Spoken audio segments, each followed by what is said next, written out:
저는 개인적으로 12월 달이 오면 마음이 좀 우울해집니다. 그 원인 가운데 하나가 밤이 길어서 제가 어두운 거를 좀 싫어해요. 근데 해가 일찍 지지요. 그리고 아침이 늦게 옵니다. 그래서 그 깜깜한 게 싫어서 저는 11월 말쯤부터 이렇게 날짜를 헤아립니다. 그러면서 동지가 언제 지나가나 12월 22일 그날이 지나가면 그 다음부터는 옛날 어른들이 노루 꼬리만큼 해가 길어졌다고 이런 표현을 어려서 친정어머니가 하시더라고요. 그래서 그 말을 떠올리면서 그러면서 요 날짜가 지나면 해가 조금 길어지겠구나, 조금 일찍 뜨겠구나, 해가 조금 늦게 지겠구나 이렇게 생각하면서 괜히 마음이 조금 밝아지기도 하고 설레기도 합니다. 여러분 얼마나 우리의 마음이 어둡고 힘들었습니까? 또 우리 3개월 동안 여러분들이 지나면서 새로운 목사님 모시는 일을 위해서 기도하며 애쓰고 수고하시는 그 과정도 힘들고 어려웠습니다. 그런데 이제 마무리를 하고 새 목사님을 모시게 된 것도 또 우리에게 또 새로운 빛이고 또 교회적으로나 국가적으로나 어둡고 힘든 일들이 많이 있지만 분명 우리 22일 동지가 지나면 해가 조금 길어지는 것처럼 우리에게 어두움보다는 빛의 시간이, 밝은 빛이 더 일찍 뜨고 길어지리라고 기대하면서 조금 마음을 활짝 여시기 바랍니다. 어느 대학 교수가 첫 시간 수업을 가지게 됐습니다. 그래서 수업 시간에 들어가서 학생들에게 풍선을 하나씩 나누어 주었어요. 그리고 그 풍선에 이름을 하나씩 자기 이름을 써서 풍선 속에 집어넣게 했어요. 그리고 풍선을 부르라고. 그래서 풍선을 다 불게 하고 이걸 천정으로 묶어서 날려보냈습니다. 그리고 학생들에게 이 저 천정 꼭대기까지 올라간 그 풍선들을 다 내려오게 할 테니 그것 가운데서 내 풍선, 내 이름이 들어있는 풍선을 5분 안에 모두 찾도록 하세요. 이러고 교수님이 말씀을 했어요. 그랬더니 그때부터 난리가 난 거예요. 여기 있는 학생이 저리로 뛰어가고 저기 있는 학생이 이리로 뛰어가고 모두 다 우왕좌왕하면서 내 풍선, 내 거, 내 이름이 써 있는 거 어디 있나 이거를 찾으려고 애쓰는데 아무도 5분이 지날 때까지도 아무도 자기의 이름이 들어있는 풍선을 찾지 못했어요. 그래서 교수님이 다시 풍선을 나누어 주면서 그리고 또 이름을 써 넣으라고 그랬어요. 그리고 나서 날린 후에 이제는 내 이름이 써 있는 것이 아니라 내 손에 가까이 잡히는 것, 그 풍선을 잡아서 거기에 들어있는 이름을 보고 그 이름을 가진 사람에게 그 풍선을 전해주라고 이렇게 얘기를 했어요. 똑같이 시간 5분이에요. 그런데요, 이번에는 순식간에 5분도 되기 전에 다 각자에게 자기의 이름이 쓰여 있는 풍선을 받게 되었더라. 이런 이야기가 있습니다. 이 이제 책에서 읽은 얘기예요. 그런데 이 얘기를 하면서 교수님이 여러분들에게 지금 풍선 찾기를 했습니다. 그런데 내 이름이 들어있는 풍선을 찾는 일이 쉽습니까? 어렵습니까? 학생들이 아무 대답을 하지 못했어요. 그때 교수님은 행복이라고 하는 거는 이렇게 나 혼자 하려고 하면은 그 행복은 찾을 수가 없고 가질 수도 없습니다. 그런데 다른 사람과 함께 할 때, 내가 저 사람의 이름을 찾아서 주려고 할 때, 내가 손으로 움켜 잡으려고 하면 잡히지 않아요. 그런데 내가 손을 펴서 나누려고 하고 손을 잡고 함께 하려고 하면 행복이 여러분들에게 찾아옵니다. 평화가 옵니다. 이게 우리의 삶의 생활의 원리입니다. 이렇게 그 심리학과 교수님이 이야기했다고 합니다. 오늘 우리가 이 사회가 얼마나 어지럽고 혼탁합니까? 이것은 우리나라뿐이 아니라 세계에서 지금 전쟁의 소식이 끊이지 않고 들려오고 있습니다. 또 다툼과 시기와 질투와 이런 것들로 인해서 우리의 마음을 어둡게 하고 있습니다. 이런 일은 교회 안에서도 예외가 아닙니다. 데살로니가 교회 오늘 우리가 읽은 이 말씀의 내용, 이 편지도 바울이 왜 이와 같은 편지를 썼을까? 우리나라에도 오래전에 꽤 시간이 됐죠. 이단 사상으로 인해서 얼마나 혼란이 왔습니까? 그 이단 사상의 가장 중요한 이슈가 되는 게 뭐예요?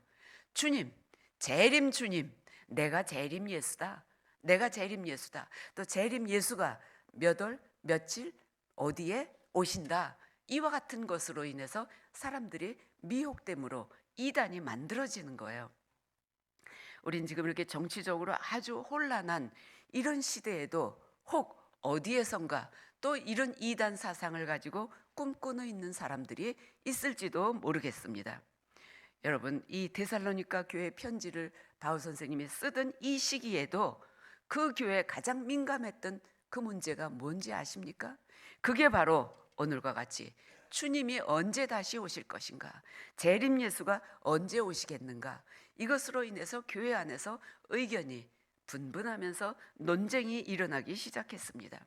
사람들은 오늘 지금 내가 해야 할 일이 무엇인가 하는 것보다는 오히려 미래에 대해서 내가 앞으로 내 삶이 어떻게 변화될 것인가, 내 건강이 어떻게 될 것인가, 내가 경제적으로 어떤 일들이 내게 닥칠 것인가, 우리나라 정치가 어떻게 될 것인가, 우리는 미래에 대해서 더 불안해하고 염려하고 두려워하기도 합니다. 그런데 우리가 정작 염려하고 두려워하는 것은 시간이 지나면 해결된다잖아요. 그 시간이 지나도 해결되지 않는 건 또 내가 해결할 수 없는 거예요. 내가 해결할 수 없는 거를 우리는 미리부터 불안해하고 두려워해요. 주님이, 예수님이 내가 다시 온다. 그런데 그 때는 나도 모른다. 여러분들도 모르고 나도 모른다. 도둑같이 이 말이니 징조만 말씀해 주셨어요. 도둑같이 이 말이니 오직 너희는 그 때를 기다리고 준비해라. 깨어서 준비해라. 그 이미 여러분, 우리 시험 볼 때, 학교에서 시험 볼 때 한 학기 공부를 하잖아요. 그럼 분명히 우리는 여기부터 여기까지가 시험 범위다 알아요. 그 학기 동안 공부했으니까. 그럼에도 불구하고 그때까지 탱자탱자 놀다가 선생님이 다음 주에 시험입니다. 여기서부터 여기 시험 범위입니다. 그러면 학생들이 뭐라 그러죠? 우 그러고 소리를 질러요. 마치 처음 듣는 얘기인 것처럼. 여러분, 주님은 우리에게 이미 예고하셨어요. 내가 다시 오마. 약속, 이건 확실한 약속이에요. 분명한 거예요. 그런데 그때와 그 시는 나도 모르고 너희들도 모른다. 다만 아버지 하나님께서 아시는데 그때 징조는 마치 도둑같이 이 말이라. 그러니까 너희는 깨어서 준비해라. 이렇게 말씀을 하셨어요. 그럼에도 불구하고 그 시대에 그 교회 안에서 가장 논쟁거리가 됐던 것이 주님 다시 언제 오실 것인가? 주님 다시 언제 오실 것인가? 이것 때문에 불안해하는 사람도 있고 두려워하는 사람도 있고 여러 가지 의견이 달리함으로 인해서 갈등이 생기고 교회가 분열하게 되는 이런 결과를 가지게 되었습니다. 여러분, 우리는 이 땅에서 왜 이렇게 논쟁거리가 또 불화가 왜 이런 일들이 많이 일어난다고 생각하십니까? 우리 사회에서는 신분, 그 신분을 요즘은 뭘로 정합니까? 대개는 경제적인 능력, 이것으로 우리 집안에서 아빠들이, 남편들이 경제적인 능력으로 대접을 받잖아요. 참 슬픈, 서글픈 얘기예요. 그래서 어떤 아빠는 나는 우리 집의 반려견보다도 더 뒤에 내가 대접받는데요. 아들이 식탁에 앉아 있지 않으면 아빠는 맛있는 거를 먹을 수가 없어요. 얼마나 서글픈 얘기예요. 저희들이 어렸을 때는 아버지 먼저였잖아요. 아버지가 능력이 있든 없든 아버지가 첫째예요. 그러니까 이 존중, 어른을 존중하고 나이 먹은 사람을 존중하고 지도자를 존중하고 이 존중하는 이런 것이 가정에서부터 결여된 거예요. 결핍됐어요. 그래서 이런 경제적인 불균형 그리고 사회 권력의 불균형 이런 치우침 이런 것으로 인해서 여러 가지 이유로 인해서 이 사회에는 가정도 사회도 공동체도 국가도 분쟁이 끊임없이 이어지고 있습니다. 그런데 성경에는 샬롬이라고 평화의 인사를 가르쳐 주고 있습니다. 샬롬, 그 당시의 인사예요. 샬롬. 여러분들, 이것이 얼마나 아름다운 말입니까? 이 평화라고 하는 것은, 여러분, 이 평화를 공산주의자들은 잘못 이해를 했어요. 평화, 경제만 똑같이 분배하면 그러면 평화가 이루어진다고 생각을 했어요. 그게 공산주의, 유물론적인 사고 아니에요? 그런데 그거 똑같이 나눈다고 그래서 평화가 이루어졌습니까? 아니에요. 부를 똑같이 나눈다고 해서, 땅을 똑같이 나눈다고 해서, 물리적인 전쟁이 끝난다고 해서 평화, 샬롬이 일어나는 건 아닙니다. 여기에서 말하는 샬롬이라고 하는 말은 우리가 눈에 보이는 그 경계만 허무는 것이 아니라 내적인 평화, 내 마음 속에 어떤 것으로도 바꿀 수 없는 그 평화, 이것이 주님 주시는 평화이고 이것이 바로 샬롬이라고 하는 것입니다.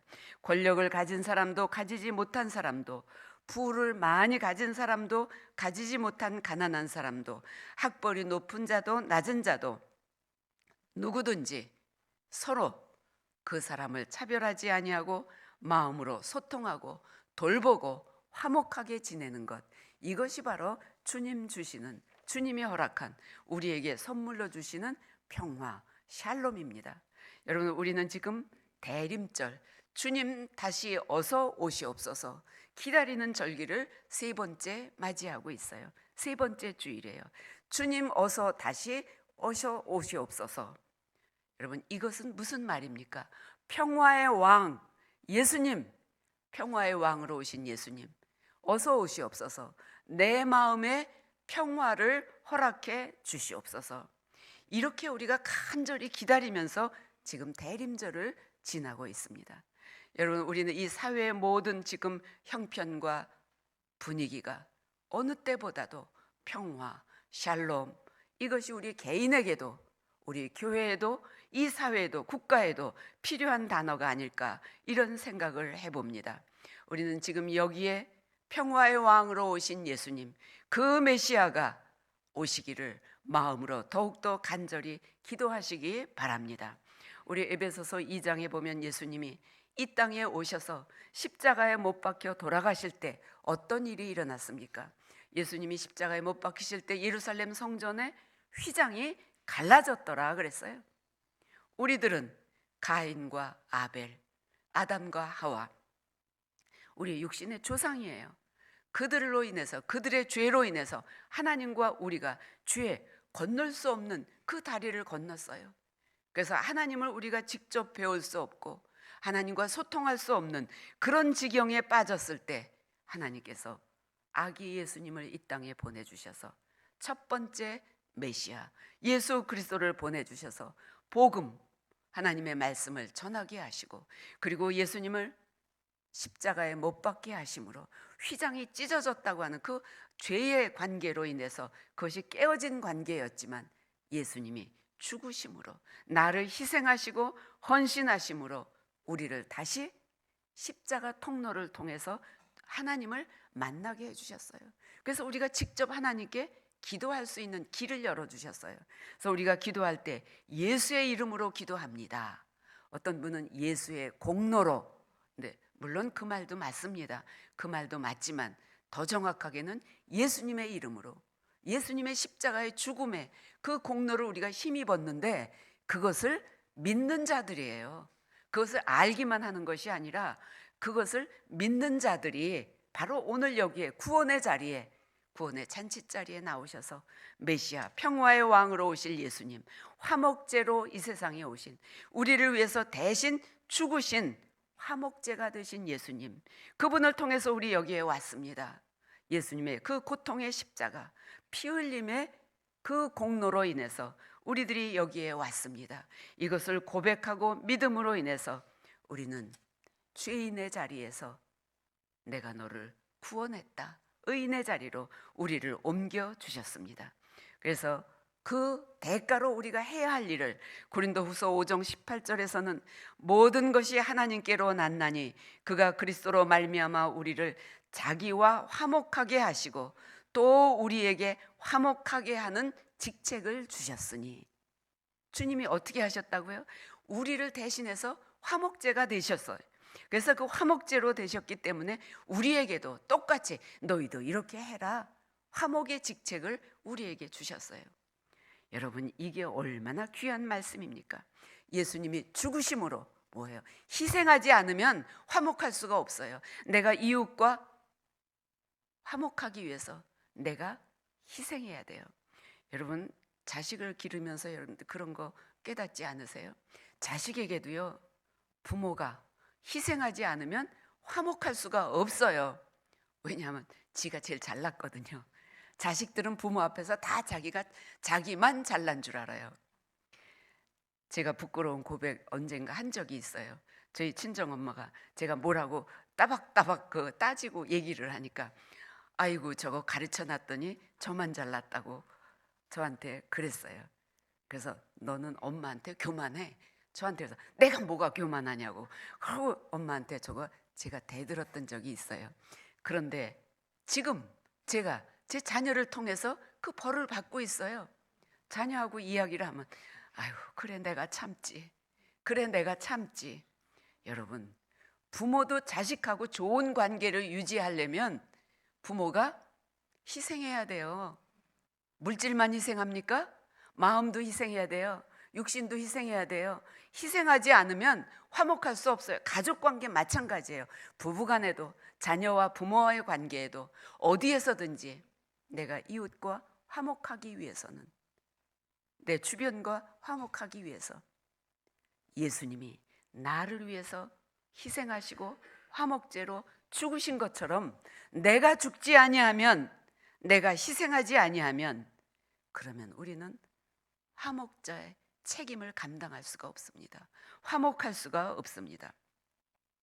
화목이라고 하는 말은 어떤 뜻입니까? 그냥 손잡고 데이트하라고요? 그거 아니에요. 화목하라고 하는 말은 동반자, 둘이 손잡고 나가라는 거예요. 손을 잡고 걸어가요. 자, 여러분 이렇게 옛날에 운동회 할 때 그런 거 많이 해보셨죠?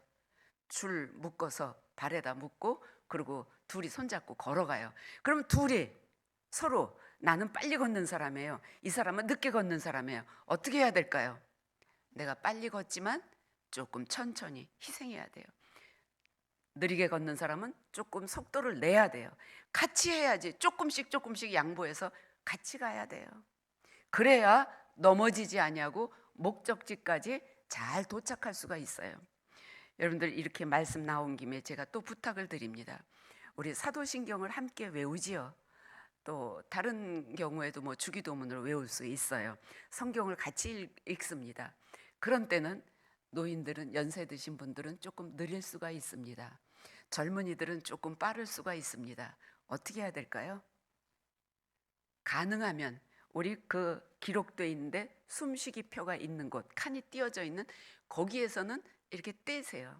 떼서 그렇게 나가면 속도를 맞출 수가 있어요. 그냥 속도를 숨가쁘게 다다다다 이렇게 하는 분들이 있어요. 우리는 그 말씀을 한 글자 한 글자, 한 단어 한 단어를 숙지하시면서, 음미하시면서, 그러면서 서로 맞춰가는 거예요. 특히 우리 교회는 이렇게 연세 드신 분들이 주류를 이루셨잖아요. 그럼 좀 같이 맞추어 주세요. 그래야 이게 끝날 때 같이 끝나요. 그 우리가 묵상으로 드리는, 함께 드리는 기도거든요. 그래서 기도는 하나님께 아름답게 올려져야 돼요. 그래서 그것도 우리가 마음을 합하시기 바랍니다. 서로가 동반자는 같이 가는 거예요. 나 혼자 잘났다고 뛰어간다고 문제가 해결되겠습니까? 아니에요. 넘어집니다. 넘어지면 다치게 돼요. 넘어져서 다치면 오히려 그것을 수습하려면 더 힘이 들어요. 수습하는 일은 넘어지기 전에 내가 조금 마음을 상하더라도, 내가 조금 답답하더라도 천천히 양보하고 동반자한테 가서 같이 가는 거, 이게 화목이에요. 이게. 그래서 우리는 서로, 너희들이 서로 돕고, 돕는다고 권면한다는 말이에요. 화목하라, 격려하고, 그리고 모두를 사랑 안에서 귀한 존재로 여겨라 그랬어요.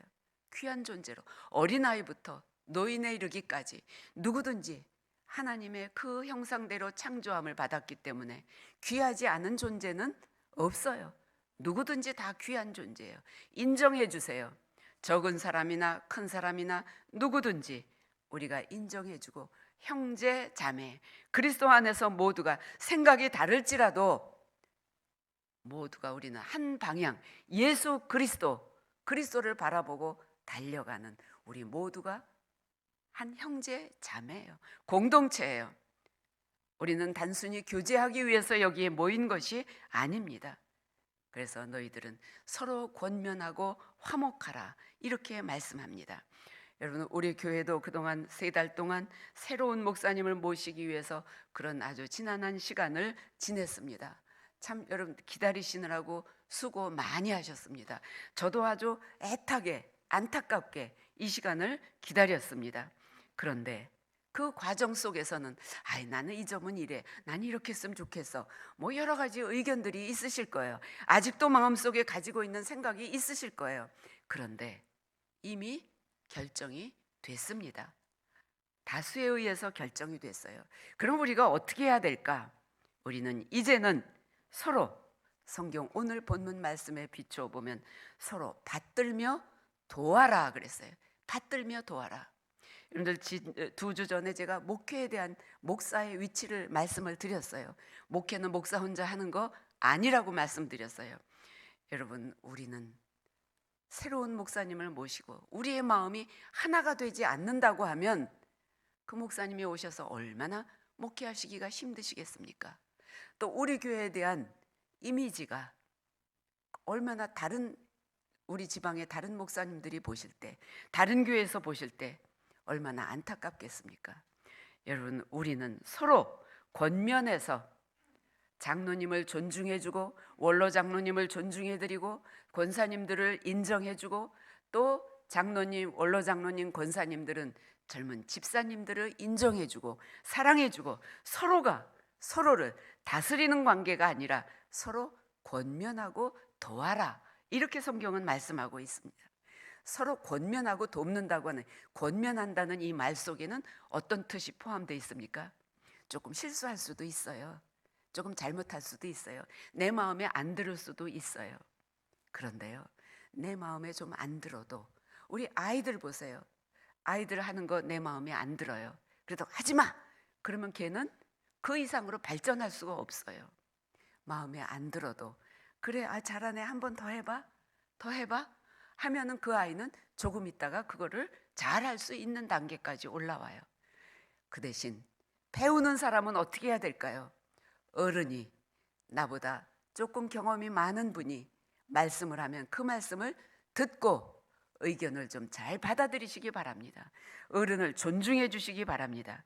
나이 먹으니까 정말 설 자리가 없어요. 이 사회에서 설 자리가 없다고 하는 말은 내가 이 서 있는 이 자리가 없다고 하는 말이 아니라 지하철을 타면 노인석에 가서 반드시 앉아야 돼요. 저는 서도 그 자리에 가서 있습니다. 왜냐하면 젊은이들이 앉은 자리에 가서 있으면 절대 자리 젊은이들이 양보 안 합니다. 그런데 괜히 눈치가 보여요. 내가 자리 내달라고 와서 서 있는 것 같아요. 그래서 저 노인들 앞에 가서 거기서 서 있어요. 그런데 이런 것뿐만이 아니라 우리가 어디서든지 지금 우리 사회가 나이 든 사람을 좀 이렇게 뭐 인구가 점점 줄어드는 것으로 인해서 그런 영향도 있겠지만 일할 젊은이들이, 아기들이 자꾸 태어나야 되는데 죽는 사람보다, 하늘나라 가는 사람보다 태어나는 사람이 적으니까 이 불균형 때문에 이것도 일어나는 문제예요. 그런데 여러분, 어른을, 나이 든 사람을, 우리 구약 성경에도 머리 하얀 사람 어떻게 하라고 그랬어요? 존중해 주라고 그랬어요. 여러분, 우리 교회에서도 좀 이렇게 원로들 존중해 주시기 바랍니다. 지도자 존중해 주시기 바랍니다. 목사를 존중해 주시기 바랍니다. 젊었어도 제가 우리 안동훈 전도사님 그랬어요? 꼭 제가 존대를 붙입니다. 우리 아들보다도 훨씬 아래예요. 학번으로 보면 까마득해요. 내가 학교 다닐 때 태어나지도 않은 사람이에요. 그럼에도 불구하고 내가 반드시 전도사님, 그리고 저하고 주보 때문에 주일 이제 일어나는 일 때문에 카톡으로 메시지를 주고받습니다. 그러면 제가 절대 응답 안 하는 적이 없어요. 네, 전도사님 수고하셨어요. 전도사님 이건 이렇게 고치면 어떨까요? 이러고 쭉 문자를 제가 보냅니다. 그랬더니 전도사님이 아주 제 마음을 기쁘게 해줬어요. 뭐라고 답변이 왔는지 아세요? 네, 목사님 언제나 따뜻하게 말씀해 주셔서 고맙습니다. 이렇게 문자가 왔어요. 제가 기분이 어땠을까요? 기분이 좋아졌어요. 그래서 조그만 선물 하나 했어요. 제가 전도사님한테. 전도사님 고마워요. 담임 목사님 안 계신 동안에 3달 동안 전도사님이 그 역할까지 다 하느라고 얼마나 애 많이 쓰셨어요. 그래서 조그만 선물을 아침에 목사님 아니에요. 아니에요. 받으세요. 드렸어요. 근데 전도사님도 기분이 좋았어요. 여러분, 전도사님에게 좀 격려해 주세요. 목사님 안 계신 동안에 3달 동안 얼마나 애쓰셨어요. 수고 많이 했어요. 여러분, 이것은 교육자에게뿐만이 아니라 우리 모든 성도들에게, 원로장로님 수고하셨습니다. 우리 또 선임장로님, 또 우리 이동만 회계장로님 모두 수고하셨습니다. 청빙위원들 여러 번 모이셨어요. 수고하셨습니다. 그 수고의 손길을 여러분들이 기억하시고 그들을 도울 수 있는 방법이 무엇이 있을까 존중하며 권면해 주시기 바랍니다.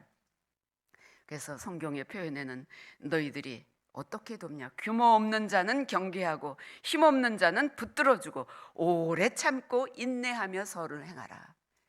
우리 오래 참고가 들어가 있어요. 오래 참는다고 하는 것 참 힘들어요. 저도 좀 인내심이 이렇게 많은 편이 아니에요. 성격이 급하거든요. 그런데 성경은 너희들이 오래 참아라. 선을 행하되 남을 격려하고 권면하고 남을 위해서 희생하고 화목하되 너희들이 오래 참으면서 해라.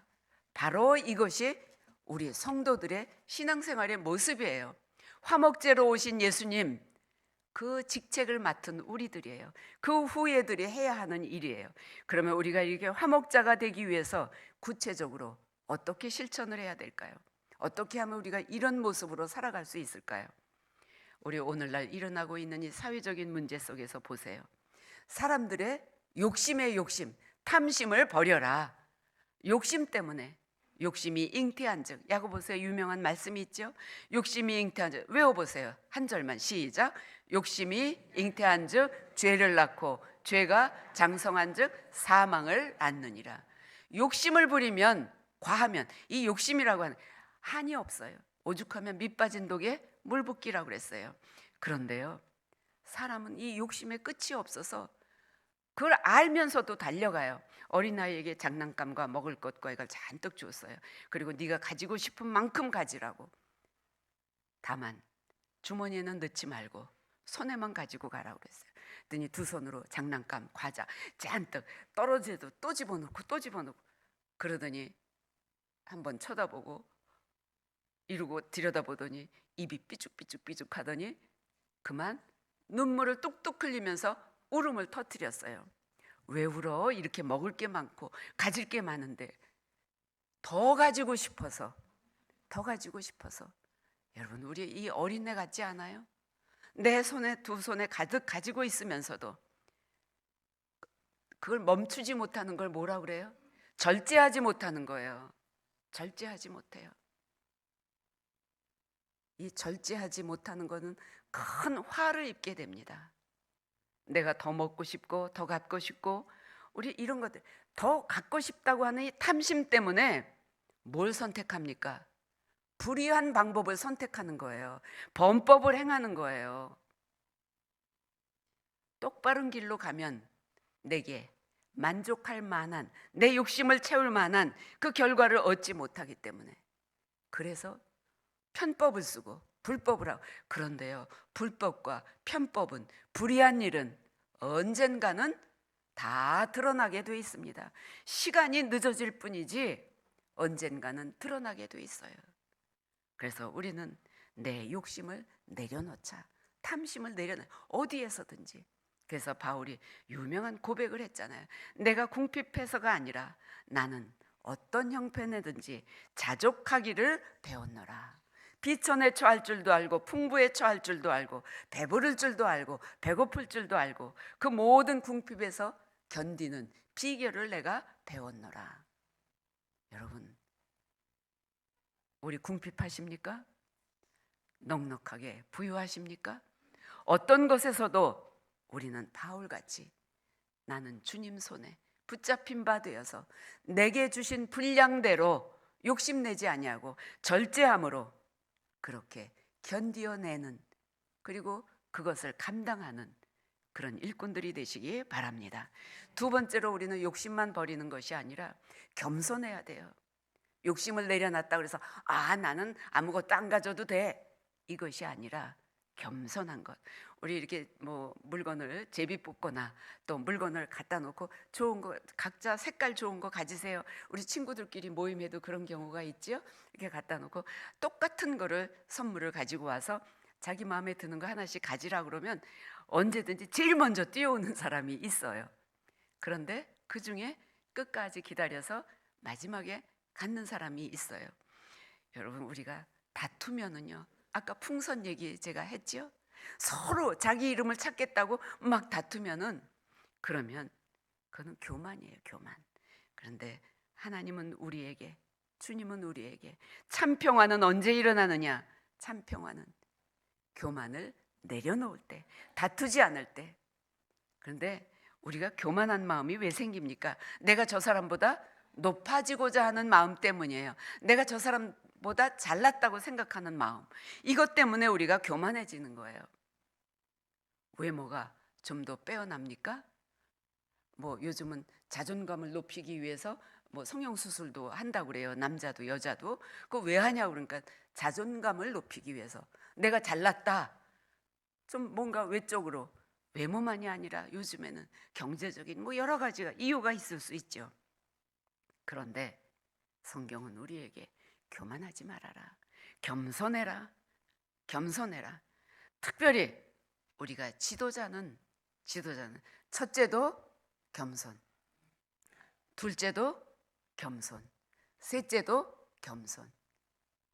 이거는 성 어거스틴이 얘기한 말이기도 해요. 언제든지 우리는 겸손이에요. 겸손하는 사람은 절대 멸망하지 않습니다. 겸손한 사람은. 그래서 우리는 어디에서든지 내가 어떤 위치에 있든지 겸손하면 하나님께서 그 마음에 평화를 주시고 그 사람을 통해서 하나님은 영광 받으시는 거예요.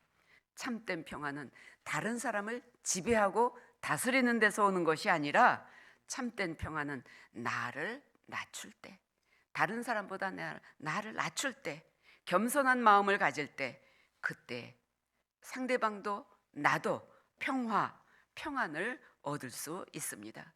그래서 이 주님은 우리에게 너희 안에 이 마음을 품으라. 바울이 곧 그리스도 예수의 마음이니, 그리스도 예수의 마음이 죽기까지 희생하시고 죽기까지 낮아지신 그 예수님, 너희 안에 이 마음을 품으라. 곧 그리스도 예수의 마음이니. 복종하신 예수님의 모습을 기억하시기 바랍니다. 다른 사람을 존중하고, 그리고 나는 낮추고, 탐심을 버립시다. 그 다음에 끝으로, 마지막으로 우리가 화평케 하기 위해서 어떻게 해야 됩니까? 용서하라 그랬어요. 여러분, 저는 사실 이 말에 대해서 자신 있게 말씀을 전하기가 좀 괴로워요. 왜냐하면 저도 아직 마음속에 완전히 용서하지 못한 어떤 인간관계가 있어요. 먼 데 사람이 아니에요. 가까운 사람이 그래요. 혈육이에요. 그런데 그래요. 내 부모에게 이렇게 했는데 이거 생각, 아니야, 내가 내려놔야지. 그러다가도 순간순간 그게 떠올라요. 그러니까 이게 완전히 용서가 안 됐다는 얘기예요. 여러분, 용서가 얼마나 힘듭니까? 오죽하면 우리가 매일매일 기도할 때마다 외우는, 저도 누워서 잠자리에 들어가면 기도하고, 그리고 마지막 하는 게 주기도문이에요. 하늘에 계신 우리 아버지. 그리고 외워요. 그러면서도 이렇게 매일같이 외우는데 그 가운데 뭐가 있습니까? 우리가 우리에게, 다 같이 해보세요. 시작. 우리가 우리에게 죄 지은 자를 사하여 준 것 같이 우리 죄를 사하여 주옵소서. 이 말이 얼마나 두렵고 떨리는 말입니까? 여러분, 다 사해 주셨습니까? 내가 다른 사람의 잘못을 사해 줄 때, 그때 우리의 죄도 사해 주신다는 약속이에요. 두렵고 떨리는 마음으로 주기도문 외우실 때 이 말씀을 기억하시기 바랍니다. 이렇게 해야 할 이유를 성경에서는 너희들이 똑같이 그 악한 자들을 용서해 주지 아니하면 너도 똑같이 악한 자가 된다고 그랬어요.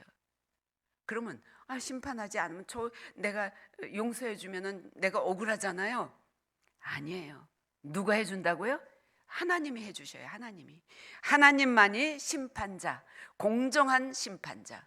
인간은 어느 누구도 공정하게, 완벽하게, 완전하게 심판할 사람은 아무도 없어요. 불균형을 이루게 돼 있어요. 어느 쪽으로인가 치우치게 돼 있어요. 오직 하나님만이 공평하신, 하나님만이 죄에 대해서 심판하실 능력이 있으십니다. 그래서 우리는 징계할 거리가 있다면, 우리가 다른 사람을 판단할 일이 있다면, 화낼 일이 있다면 하나님, 저 심령을 긍휼히 여겨주세요. 하나님, 해주세요. 나 위로해 주세요. 나에게도 힘을 주세요. 이렇게 기도하세요. 그러면 심판장이신 하나님께서 내 대신 그 모든 것을 공평하게 처리해 주실 것입니다. 그래서 마태복음 8장에도 보면 21절에 형제가 죄를 범하면 내가 몇 번이나 용서해 주면 좋겠습니까? 그리고 제자들이 예수님에게 물을 때 뭐라고 답변하셨어요? 너희들이 70번씩 7번이라도 용서해 주어라. 이거는 숫자의 문제가 아니에요. 끝없이 한없이 너 하늘나라 올 때까지 누구든지 다 용서해 주어라, 이런 뜻이에요. 우리가 이렇게 용서해 주고 나면 그러면 우리의 마음속에 기쁨이 와요. 우리의 마음속에 화평이 와요. 우리의 마음속에 주님 주시는 복된 선물, 주 예수여 어서 오시옵소서, 평화의 왕으로 오신 예수님 맞이할 준비를 하는 거예요. 그래서 우리가 해야 할 일은 언제나 범사에 감사하며 기도하며 기뻐하는 것, 이것만이 우리 성도들이 가져야 될, 해야 될 일입니다. 몇십 년 전에 이민을 가서 살고 있는 우리 친구가 카나다에서 막 카톡이, 거의 연락을 안 하고 지내는데 카톡이 왔어요. 공 목사, 아니 여기서 들려지는 소식이 우리나라가 이러고 이렇다는데 어떻게 된 거야? 정세는 어때? 어떤 분위기를 물어요. 그래서 그래, 여기도 조금 불안하긴 하지만 우리가 할 일은 기도하는 것뿐이야. 기도 많이 해줘. 그랬더니 그 다음에 답변이 오기를, 여기도 한국 사람들이 모여서 나라와 민족을 위해서 기도하고 있어, 이런 답변이 왔습니다. 여러분, 우리는 평화의 왕으로 오실 메시아 예수님 맞이하실 준비를 어떻게 하고 계십니까? 물론 아름다운 추례도 장식하는 것도 중요합니다. 또 아름다운 찬양을 준비하는 것도 필요합니다. 예물을 황금과 몰약과 유향을 준비하는 것도 필요합니다. 그러나 그것보다 더 먼저 준비해야 될 것은 우리의 마음입니다. 마음. 피차 이웃과 화목하라. 서로 권면하고 내 마음의 욕심과 탐심과 이런 모든 것을 내려놓는 희생을 통해서 내가 다른 사람을 섬기고 화목함, 그러면 우리 이 공동체가, 우리가 살고 있는 이 세상이, 이 사회가 예수님 오실, 평화의 왕으로 오신 예수님을 준비하면서 주 예수여 어서 오시옵소서, 이렇게 우리가 두 팔 벌려 맞이할 수 있을 것입니다. 여러분, 이 땅에 화목자로 오신 예수님, 주님이 우리에게 이 어지러운 세상 속에 평화의 왕으로 오시기를 기도합시다. 다툼과 분쟁이 있는, 원망이 있는 이 땅에 용서와 화해자로 오시기를 기도합시다. 여러분들의 가정에, 여러분들의 마음이 언제나 성령을 소멸하지 아니하고 하나님의 영광을 드러내는 그런 아름다운 평화를 이루어가는 저와 여러분들이 되시기를 간절히 소망합니다. 하나님, 혼탁한 세상 속에서 우리 그리스도인들이 해야 할 역할이 무엇인지 우리들이 참으로 두렵고 떨리는 마음입니다. 아버지여, 우리들이 주님의 평화의 도구로 쓰임받게 하여 주시옵소서. 이것은 다른 사람이 하는 일이 아니라 바로 내가 해야 할 일입니다. 내 삶의 자리에서, 우리가 모여있는 이 공동체 속에서 우리들 평화의 도구로 쓰임받게 하여 주시옵소서. 나를 희생하고 겸손하게 권면하고 그리고 이 공동체 속에서 참으로 하나님의 영광을 드러내는 사람으로 살아가게 하여 주시옵소서. 감사하며 예수님의 이름으로 기도합니다.